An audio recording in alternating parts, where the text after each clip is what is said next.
कोई मजाक नहीं कह रहे। 12 बजे रात को आते हैं शून्य निकाल डालने के लिए और अफसर ने मजाक बना के रख दिया है, जवाब नहीं देंगे। ये सवाल जनता का है। जिस जनता के टैक्स से पैसे से ये सूट पहनते हैं, जिस जनता के टैक्स से पहनते से ये बूट पहनते हैं, कोट पहनते हैं, उस जनता का सवाल है और जनता का सवाल का उत्तर नहीं देते है, उनको यहां से जोहार है। लेकिन जिन्होंने अपनी जिम्मेदारी का निर्वहन नहीं किया है उन पर कार्रवाई करिए अध्यक्ष महोदय।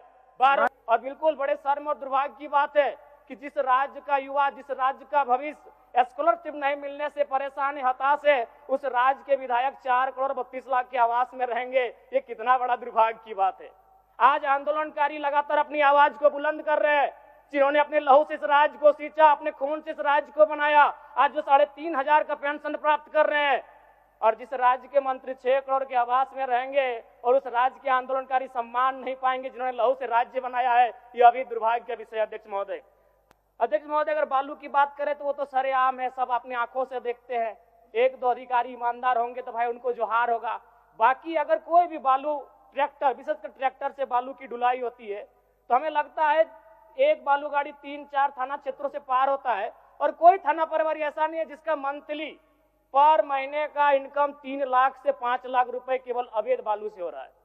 अतः सरकार को मैं मानता हूं कि सरकार का खजाना खाली है, तो अगर खाली है तो इस प्रकार अगर लूट की छूट होगी, जो सरकार के खजाना में आना चाहिए था वो थाना प्रभारी के जेब में जाएगा, वो पदाधिकारियों की जेब में जाएगा। तो इसी प्रकार हम लोग छात्रों से कलेक्शन करेंगे। अध्यक्ष महोदय, एक दिन झारखंड राज्य में 1000 अवैध गाड़ियों का निकासी होता है। यदि एक कोयले की गाड़ी में 50 टन कोयला मान ले और 1 टन का मूल्य अगर 5,000 रुपए मान ले तो 25 करोड़ रुपए एक दिन का होता है।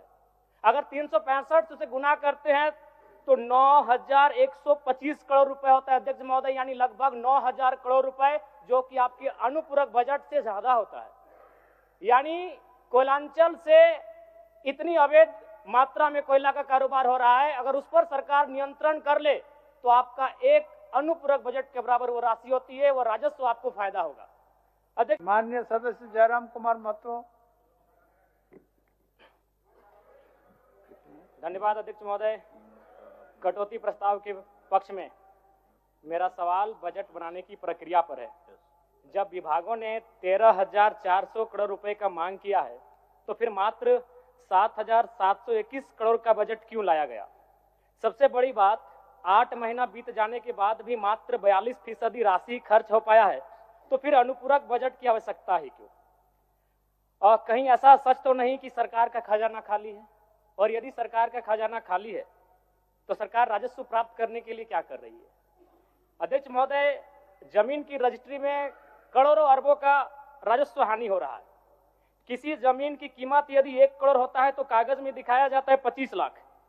सरकार को राजस्व मिलता है 25 लाख पर और काला धन का इस्तेमाल होता है 75 लाख पर। महोदय, अगर मेरी बात पर आपको संदेह है तो किसी भी इस राज्य में अगर किसी भी बड़ा भूखंड, एकड़ों का भूखंड, अगर उसका खरीद बिक्री हुआ है तो आप उसकी एसीबी के माध्यम से जांच करवा ले, दूध का दूध और पानी का पानी हो जाएगा।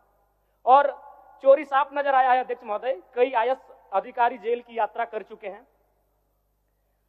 अध्यक्ष महोदय, मैं कोयलांचल से आता हूं और ईडी, जांच एजेंसी और तमाम न्यूज चैनल्स रिपोर्ट की मानी तो प्रत्येक दिन झारखंड राज्य में 1000 अवैध गाड़ियों का निकासी होता है। यदि एक कोयले की गाड़ी में 50 टन कोयला मान ले और 1 टन का मूल्य अगर 5,000 रुपए मान ले तो 25 करोड़ रुपए एक दिन का होता है। अगर 365 से गुना करते हैं तो 9,125 करोड़ रुपए होता है अध्यक्ष महोदय, यानी लगभग 9,000 करोड़ रुपए, जो कि आपके अनुपूरक बजट से ज्यादा होता है।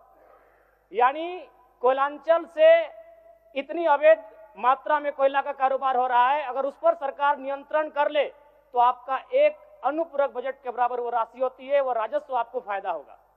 अध्यक्ष महोदय, अगर बालू की बात करें तो वो तो सरेआम है, सब अपनी आंखों से देखते हैं। 1-2 अधिकारी ईमानदार होंगे तो भाई उनको जोहार होगा। बाकी अगर कोई भी बालू ट्रैक्टर, विशेषकर ट्रैक्टर से बालू की ढुलाई होती है तो हमें लगता है एक बालू गाड़ी 3-4 थाना क्षेत्रों से पार होता है और कोई थाना प्रभारी ऐसा नहीं है जिसका मंथली पर महीने का इनकम 3 लाख से 5 लाख रुपए केवल अवैध बालू से हो रहा है। अतः सरकार को मैं मानता हूं कि सरकार का खजाना खाली है, तो अगर खाली है तो इस प्रकार अगर लूट की छूट होगी, जो सरकार के खजाना में आना चाहिए था वो थाना प्रभारी के जेब में जाएगा, वो पदाधिकारियों की जेब में जाएगा। तो इसी प्रकार हम लोग छात्रों से कलेक्शन करेंगे अध्यक्ष महोदय। अब इसको भी झूठ मत कहिएगा, अखबार में दिया था कि जैक ने 35% 10th और इंटर का शुल्क बढ़ाया। मैट्रिक का शुल्क था 980, शुल्क कर दिया गया 1180। इंटर का शुल्क था 1100, शुल्क कर दिया गया 1400। मैं तो सबसे पहले कहूंगा कि जो शुल्क पुराना था अविलंब शुल्क बढ़ोतरी पर रोक लगाया जाए। अध्यक्ष महोदय, आज छात्रवृत्ति नहीं मिला है छात्रों को। आज राज्य सरकार और केंद्र पक्ष वाले यानी विपक्ष वाले एक दूसरे पे दोषारोपण कर रहे हैं। इस दोषारोपण के बीच इस राज्य का भविष्य क्यों उलझेगा अध्यक्ष महोदय? आज 2 वर्षों से छात्रवृत्ति नहीं मिल पाई है, इसका निराकरण होना चाहिए। और बिल्कुल बड़े शर्म और दुर्भाग्य की बात है कि जिस राज्य का युवा, जिस राज्य का भविष्य स्कॉलरशिप नहीं मिलने से परेशान है, हताश है, उस राज्य के विधायक 4 करोड़ 32 लाख के आवास में रहेंगे। ये कितना बड़ा दुर्भाग्य की बात है। आज आंदोलनकारी लगातार अपनी आवाज को बुलंद कर रहे हैं, जिन्होंने अपने लहू से इस राज्य को सींचा, अपने खून से इस राज्य को बनाया। आज जो 3,500 का पेंशन प्राप्त कर रहे हैं, और जिस राज्य के मंत्री 6 करोड़ के आवास में रहेंगे और उस राज्य के आंदोलनकारी सम्मान नहीं पाएंगे जिन्होंने लहू से राज्य बनाया है, यह अभी दुर्भाग्य का विषय। अध्यक्ष महोदय, अध्यक्ष महोदय, चाहे मान्य सदस्य सबको एक्स्ट्रा टाइम मिला है, इसमें संक्षिप्त करिए आप। चलिए ठीक है। अध्यक्ष महोदय, बड़े सौभाग्य से हम 2 मंत्रियों के बीच में आते हैं। 32 और 34 दोनों साथ बैठे हैं, हमेशा यूं ही साथ बैठे, हमारी शुभकामनाएं। एक ही कुर्सी में बैठे हैं और दोनों के बीच हम आते हैं 33। एक बार भी मंत्री महोदय मेरे विधानसभा में गए नहीं। क्यों नहीं गए? योजना ही नहीं है, इनका दोष नहीं है। मेरे विधानसभा में कोई नई योजना, किसी के विधानसभा में मंत्री पद का कार्य क्या है? सिर्फ अपना विधानसभा नहीं होता है, कम से कम साल भर हो चुका है। एक विधानसभा तो इनको विजिट करना चाहिए था, अपने पड़ोस के जिले को तो विजिट करना चाहिए था। तो ये तो सच्चाई है अध्यक्ष महोदय। दूसरी बात, आलिम फाजिल की परीक्षा जैक द्वारा संचालित होती है, किंतु वर्तमान में सहायक आचार्य की नियुक्ति में प्रमाण पत्र की वैधता को खत्म कर दिया गया है। और सबसे महत्वपूर्ण बात अध्यक्ष महोदय, जैसा कि अखबार के माध्यम से हम सभी ने पढ़ा कि विभाग सवालों का उत्तर नहीं दे रहा है। अध्यक्ष महोदय, शून्यकाल में कल रात्रि 12 बजे नीरा मैडम और मंगल कालिंदा का झगड़ा हो गया। एक दिन राजा साहब और हमारी गाड़ी का टक्कर हो जाता, इतना रफ्तार में आए, बोले कि राजा साहब को तो शून्यकाल डालने नहीं देंगे, इनसे पहले हम जाएंगे। अध्यक्ष महोदय, ये कोई मजाक नहीं कह रहे। 12 बजे रात को आते हैं शून्यकाल डालने के लिए और अफसर ने मजाक बना के रख दिया है, जवाब नहीं देंगे। ये सवाल जनता का है, जिस जनता के टैक्स से पैसे से ये सूट पहनते हैं, जिस जनता के टैक्स से ये वोट पहनते हैं, कोट पहनते हैं, उस जनता का सवाल है। और जनता का सवाल का उत्तर नहीं देते है, उनको यहां से जोहार है। लेकिन जिन्होंने जब अपनी जिम्मेदारी का निर्वहन नहीं किया है, उन पर कार्रवाई करिए अध्यक्ष महोदय। 12 बजे रात को हम लोग सवाल डालते हैं। चलिए मान्य सदस्य। अध्यक्ष महोदय, अंतिम में कंक्लूड कर रहे हैं, कंक्लूड कर रहे हैं। समीर कुमार महंती, चलिए आपका समय समाप्त। समीर कुमार महंती।